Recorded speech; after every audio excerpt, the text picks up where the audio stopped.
Got something in your life that you just don't want hanging around anymore? Maybe that something is a someone or even someones. Today we're talking about how to shake it off. We're learning to release those things in our lives faster than you can say. Let's get to it. You've heard of unconditional love, but have you heard of the secret to unconditional happiness? And allowing more into your life. More wealth, more success, and more love. More freedom in your life right now. Welcome to the Happy Bar with Israel Savage.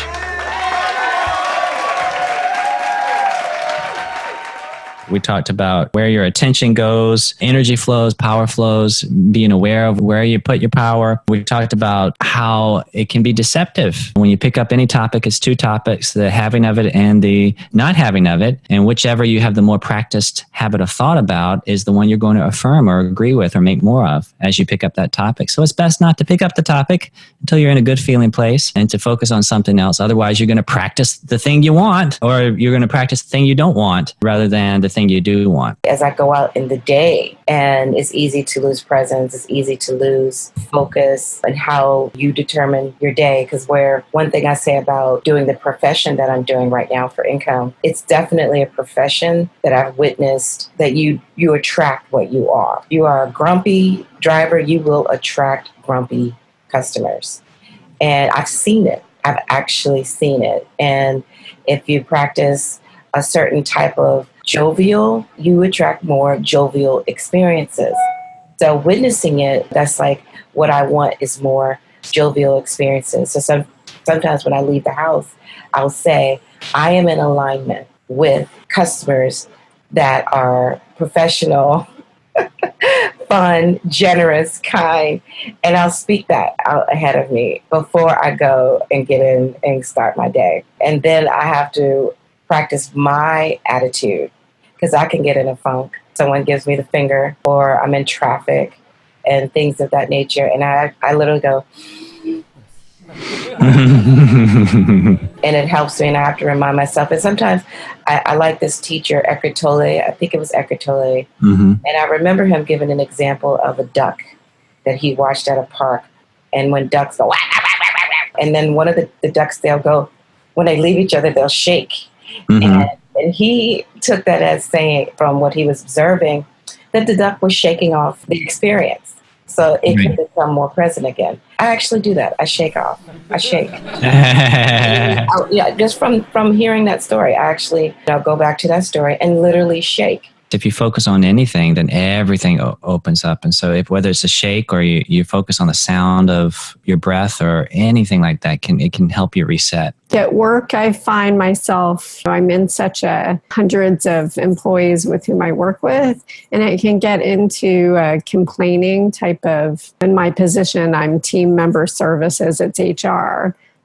So it really clicked to me that I have a choice whether to enter into that dynamic and water the flowers or not let myself go there. I mean, I've had those thoughts before, but just really consciously thinking, Karen, it's a choice.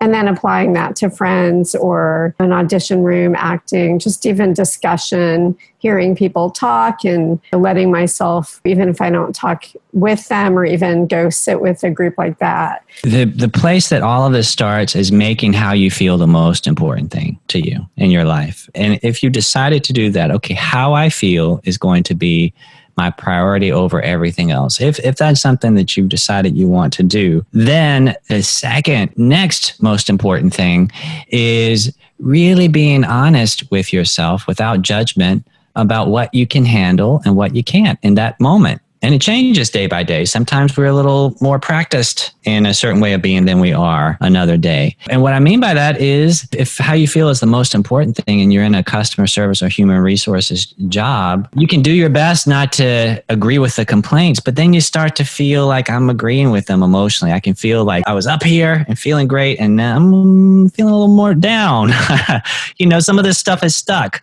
It didn't pass right through me. There was some agreements made to hold on to some of this stuff because I lined up with some of it. Some of these complaints coming my way. And that's okay. The important thing is that we acknowledge it. And then you might go and take a break.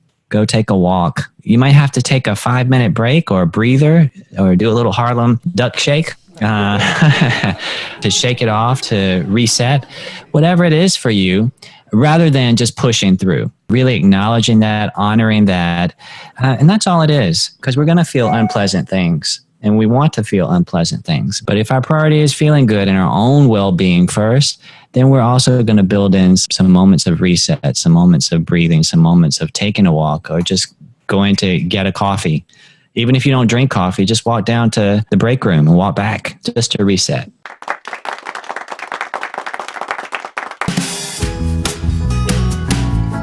If anything in this episode resonated with you, take a moment to subscribe and then share it with just one person.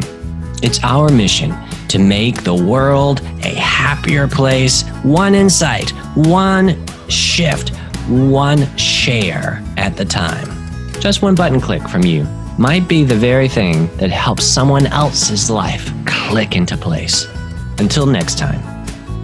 Remember, if you'd like more tips on this topic, then go to the link posted in the description of this broadcast.